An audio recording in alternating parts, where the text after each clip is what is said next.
Hey, okay, so welcome to chapter one of Creswell. I want you to go ahead and get out your chapter one PowerPoint presentation here. You should have already printed this out and be ready to take notes. You've also should have already read chapter one of your text so that this makes a little bit more sense as we go through it.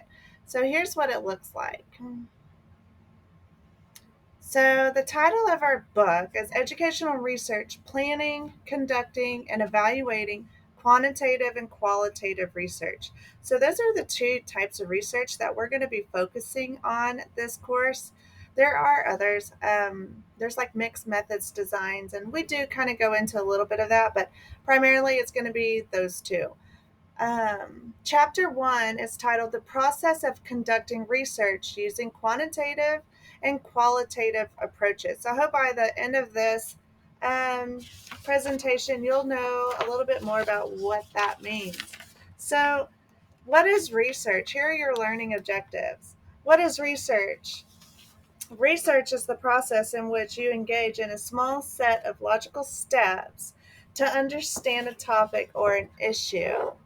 And this course will focus on approaching research in two ways. We're going to look at quantitative and qualitative, okay? So, research is a process of steps used to collect data and to analyze information. So, to increase our understanding of a topic or an issue. Generally speaking, there are three primary steps. First, you're going to ask a question. Then you're going to collect data to answer that question. And then you're going to present the data to give an answer. So, research is important because educators need research to add to existing literature to expand our understanding. And as I've mentioned before, there is such a need for biblical research because there's just none out there. There's very little. So, this is going to help us understand better the issues that educators face. Okay, that's why we need research.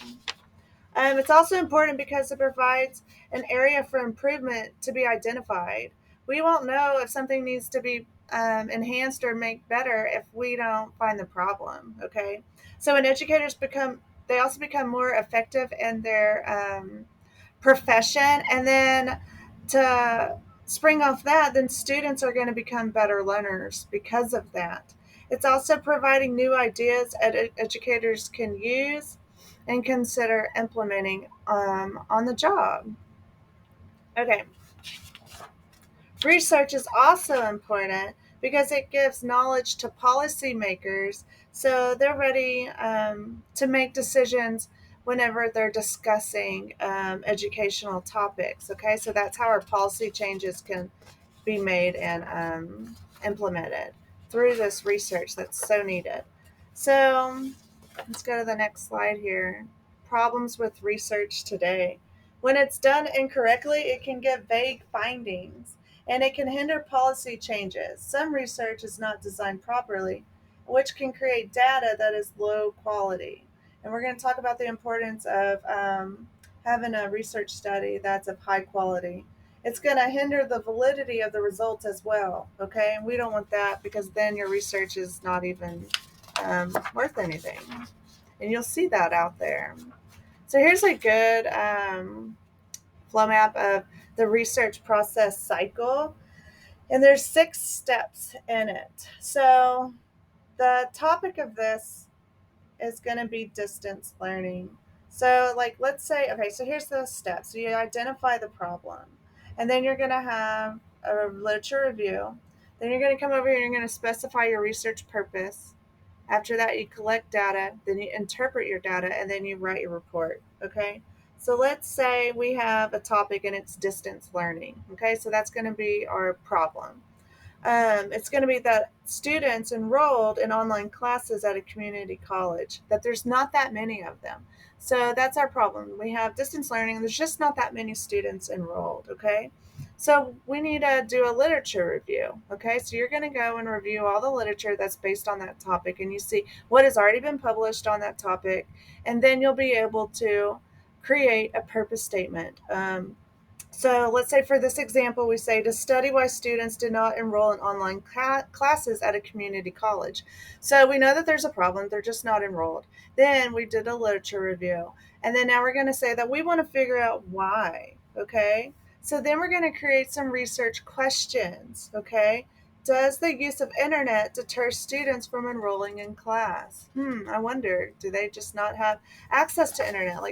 And then you can do a research study to figure that out. If it's yes, then great. Then you have something that you can help students with. If not, then okay, that's fine. That's also an answer to research. Finding a no is an answer. And just like when God tells us no, that's still an answer, and that's the best thing for us, right? So, same thing for researchers. You can just use that and then just move on to the next question that you can research, okay? And the process of research, you're going to identify a research problem. It can be done by isolating a research problem discovered in education. So for this course, we're focusing on research and education, okay? So once you identify that issue, then you can develop a case for needing to research that chosen topic. You can define the importance of the study at hand at that point. So this is kind of like my favorite part is doing the literature review of a study. This is step 2 of research. Okay, so remember, step 1 was identifying the research topic. So once you come up with your topic, now you get to do your literature review. It's important to know what existing literature is out there for your proposed topic or problem. And you want to add to the literature, you don't want to merely replicate already published research. Okay, you don't. Reviewing the literature means that you find current articles and studies that synthesize the data and summarize it into a written report. Okay, so I'm going to show you where you can locate such articles and studies later, but there are credible sources. You want peer reviewed articles, you want scholarly articles from reputable journals, and etc. And then I'm going to help you locate all of those so that you can do a really good, thorough research and literature review. Step 3 of research. You're going to come up with a purpose of your studies. Like, why are you doing this study? Okay, so you have a topic, you've done your literature review. Now you're going to be able to determine what it is that the purpose behind your study. This helps you focus, okay, your research problem, so it's not so broad. And it also, becomes your purpose statement. This is the most important statement of your research study. Okay, it introduces the entire study, it identifies the processes and procedures that you're going to use, and it gleans the type of results that you intend to find. Not saying that you're going to say this is how it's going to be, but you can kind of glean and lean towards a certain way of what you think is going to happen based upon your research at doing that literature review. Okay, the purpose of the study is identified the overall intent of the study while narrowing down to the specific research questions or hypothesis statement. It will include the participants of the study and the location of the study. So you'll let us know who's in it, where's it going to be, okay? And it just kind of gets narrowed down a little bit, so it's just not so broad. Step 4 of the research study process, you're going to collect data. So you're going to gain evidence to provide answers to your research study. By collecting data, you get these answers. To collect data, the researcher has to select participants for the study. Who are you going to have in your study? You have to gain their permission for the study, and then you're going to gather information from them. Once you've gathered information from the participants through questions or observations, you'll be able to synthesize that data later, okay? Once you've identified your participants and location, the researcher writes the methods section of their research paper. The methods section is very, very detailed, and the mechanics of the study of the design. So you're going to go into detail and explain exactly who you're gaining information from, where is it going to be, what method you're going to use to gather that data, how are you going to analyze that data, and etc. Okay, it's very detailed.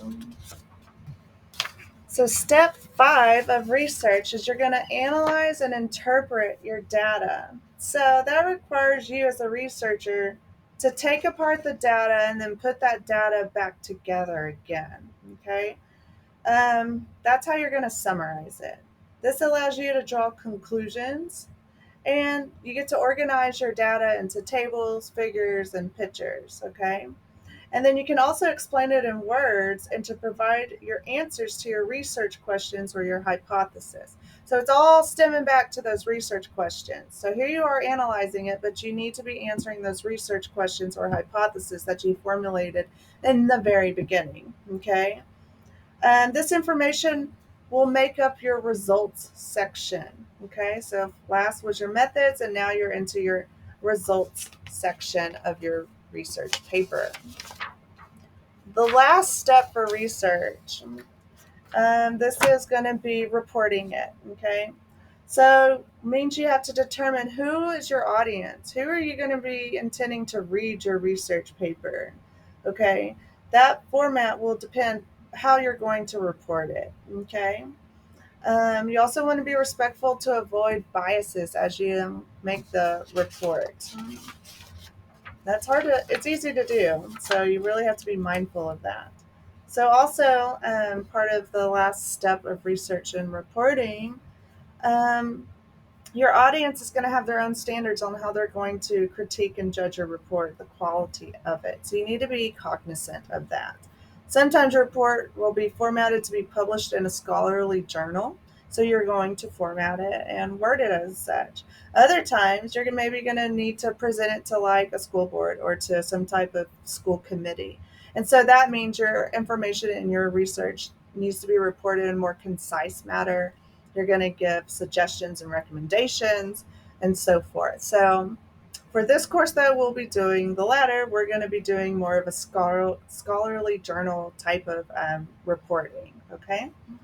But just know that you can take that and then reformat it so that you could present it to others. Just focus on who's your audience. That will determine how you're going to format it. So here's really good two flow maps. So the first one's up top, and then the second one starts right here, if y'all can see that, okay? So the first chart shows the steps in the research process, okay? So you have your research problem, then you do your literature review, then you have your research questions. Then you're either going to do a quantitative going down the left side, or you're going to have qualitative going down the right side. And then you're going to have your research designs. Now, the second flowchart lists the three research designs followed by the steps of the process. So, if you have quantitative designs, you're going to do maybe an experimental design, correlational design, or a survey design. And we'll learn all of these, okay? You'll have combined designs. So, this is called your mixed methods research or your action research projects. And action research, that's really in schools, they'll do that to figure out, what needs to be done? What can we do after this research? And so those are really fun to be a part of. Qualitative designs, grounded theory, ethnography, and narrative designs. Okay. The steps are as follows: you have sampling, you have instruments or protocols. Okay. You have data analysis and interpretation, discussion, conclusion, limitations, and future research. So, in a nutshell, this is the process for all of those. So, now we're going to go real deep into what quantitative and qualitative research is. So, first, we're going to talk about quantitative research. So, the researcher identifies a research problem based on the trends or needs to explain why something is occurring. That's what you're doing.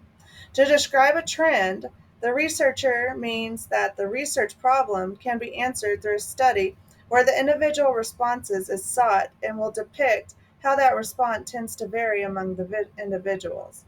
And some quantitative research seeks to explain how a variable of sort can influence another variable, okay, such as gender and ethnicity. Like I mentioned in my dissertation, I looked at gender and also looked at ethnicity on academic achievement based upon their behavior. So we looked at their ISS, OSS, and DAEP.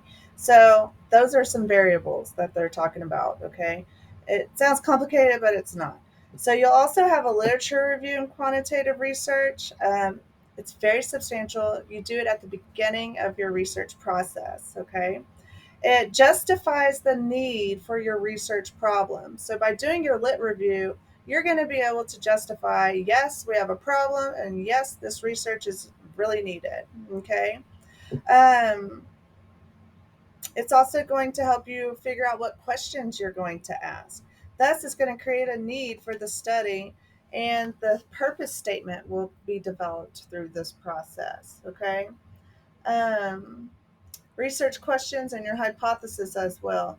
So, in quantitative research studies, you ask very specific research questions. Now, these questions are narrow in scope, they're not broad, okay? They're very narrow. And then they also need to be measurable and observable, okay, for your variables. So you're going to have to be able to measure them or observe them, okay, for your variables, for your research questions. Extremely specific. That's very important. Continuing on with quantitative research, and this type of research, you use an instrument to measure your variables in your study. Examples of different instruments can include like survey questionnaires, because you saw that that's one of the types of research is survey. Okay. Um, it, you can also do standardized tests. That's what I looked at with my dissertation. We looked at it was then yeah, it was the STAR test. So we looked at that. And then also checklists. You could use checklists. So it's just you're looking at some type of data. It has to be measurable though. You collect the data in the form of numbers. So that's the main thing with quantitative data. I love quantitative data. That's what I did for mine. I'm just kind of more of a concrete thinker, and I just like looking at the facts, black and white. And I just looked at the trends, and I was able to analyze that, and that's just how my brain works. Okay. Now my sister, on the other hand, she's the opposite of me. If she were to do that, I know she would probably do mixed methods or qualitative. In fact, I'll ask her and I'll let you know. But it just depends. You know, what are you? And we'll talk about that later. So let's see. You want to be able to generalize the results. That means that you're going to apply the results from a small number and generalize it to a larger group, okay, to a larger number. But the larger your group that you study and the data that you use, the number that you're analyzing, the data that you're analyzing, then the larger that you can apply that on a larger scale. Okay, does that make sense? So, in quantitative studies, you analyze the data using mathematical procedures called statistics. So you'll hear that a lot. So you're breaking down the results to answer the research questions. This process always includes looking at the mean or your average and standard deviation. That's how far you are away from the average. And then also the frequency of the values. That's the number of times that it occurs in the data. Okay, so you're going to be looking at those three things all the time. So, statistical analysis of comparing groups or relating scores to individuals provide answers for the research questions or hypothesis. Then the researcher interprets the results to their predictions or previous studies. So then you interpret your results, and then based upon what you predicted or what you saw in the literature review. Okay. And then usually it might go along. You might, yes, I predicted correctly, or no, I did not. It did not support it. And that's fine. Remember, that's learning also. Getting a no is also good because that's learning. Okay. Um, in reporting the results, there's a prescribed pattern that you're going to follow whenever you're creating your report. Okay. You're going to have your introduction, your lit review, your methods, your results, your discussion sections. You also need to ensure that there's no personal biases that are being implemented into your report. Okay. You don't want to influence the results that way in a negative way. You're going to use instruments that are trusted. They've been used before. They've had great results. There's validity to those instruments, and they do have like a validity rating. So you'd be able to figure that out if this is a good instrument that I should be using to gather the data with. Okay. And that's something else that you would report into your paper as well. So now I get to move on to qualitative research characteristics. So for this, you're going to be also researching a problem, okay? But you don't know the variables necessarily like you do. Like we know gender, like in my study. If we're doing a qualitative study, you don't know those variables, okay? And you're going to have to explore to find out more. Um, the literature may not yield much information about your phenomenon of study. There may not just be a lot of information on it, but you're going to have to do the study so you can learn more. And you're going to learn through the participants in the study, okay, through their exploration. So, a central phenomenon is the key idea studied in qualitative research, and you learn that as you go. Okay, you don't necessarily have it figured out in the beginning, and I think that's what's hard with me with qualitative is that component of it. I am just not that brain. I like to just have it concrete, and that's just me. Um, so the literature review is less substantial at the front end. Just like in quantitative, you would do your literature review very thoroughly at the beginning. Not so with this type of study. The literature does not give specific direction for the research questions. So this is because there's little known about the topic to be explored, right? And in qualitative research, there's much emphasis on the view of the participants. So you're looking for the participants to kind of give you a direction of where your study is going to go. The research questions and the purpose statement are designed to learn from the participants and capture their experiences. Okay?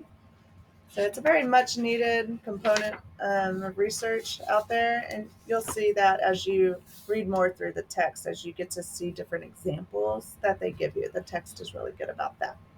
So in qualitative research, you collect data from the participants using forms called protocols. Okay?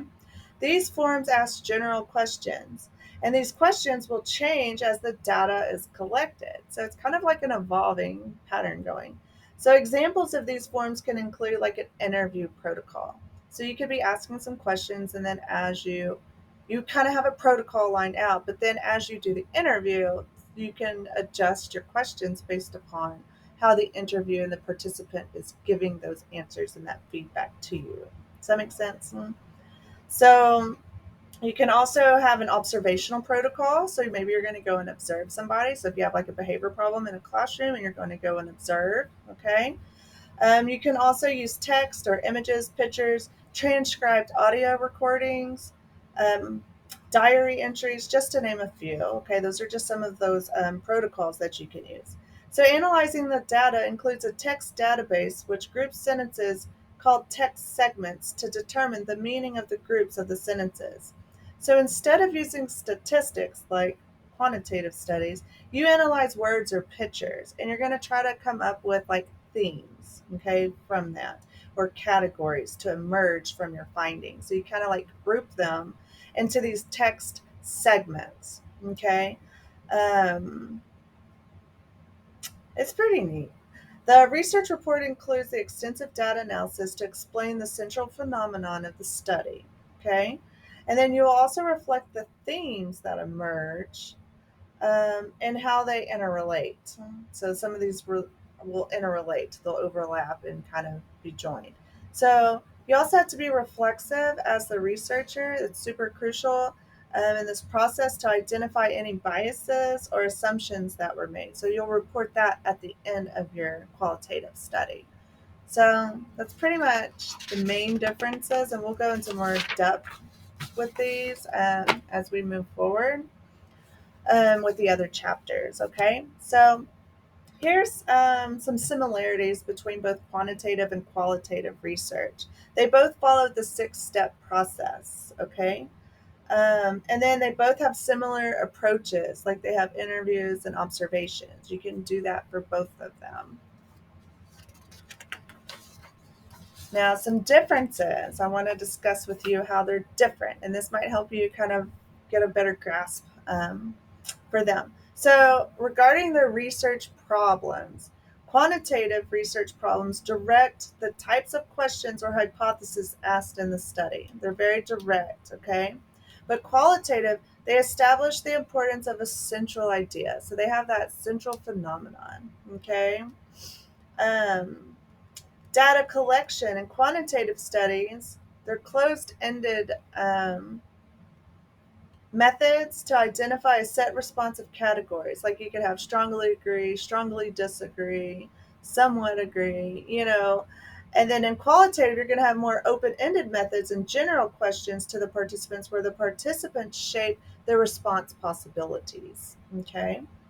Data analysis and quantitative, you use statistical measures, okay, like mathematical analysis, like numerical data.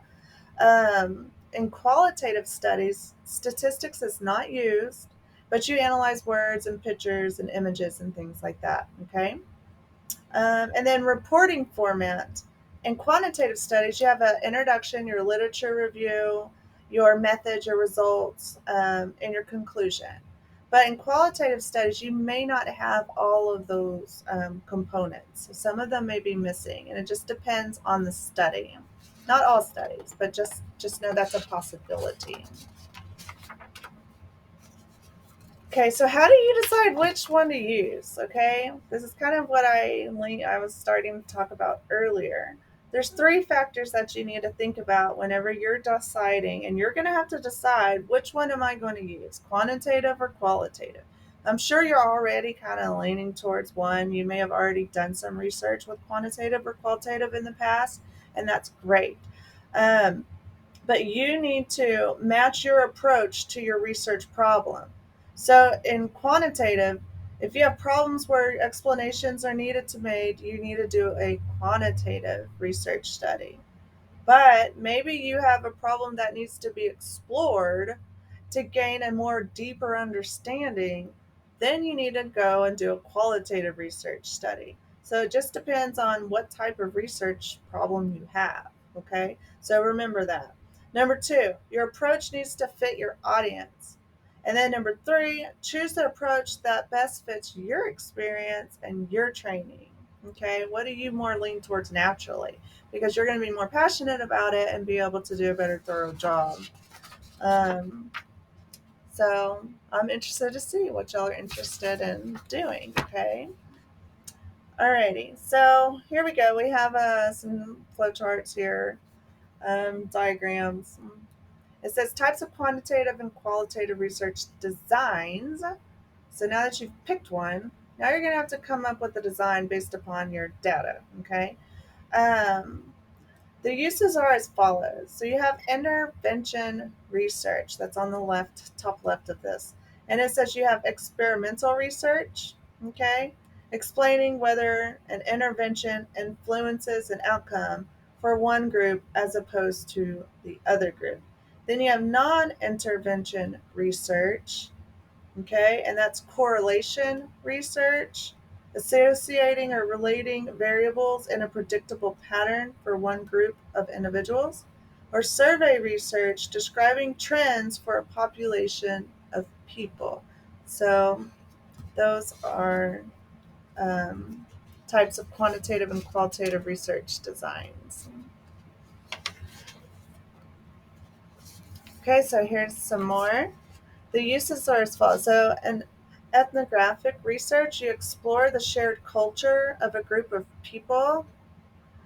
Grounded theory research, you're exploring common experiences of individuals to develop a theory.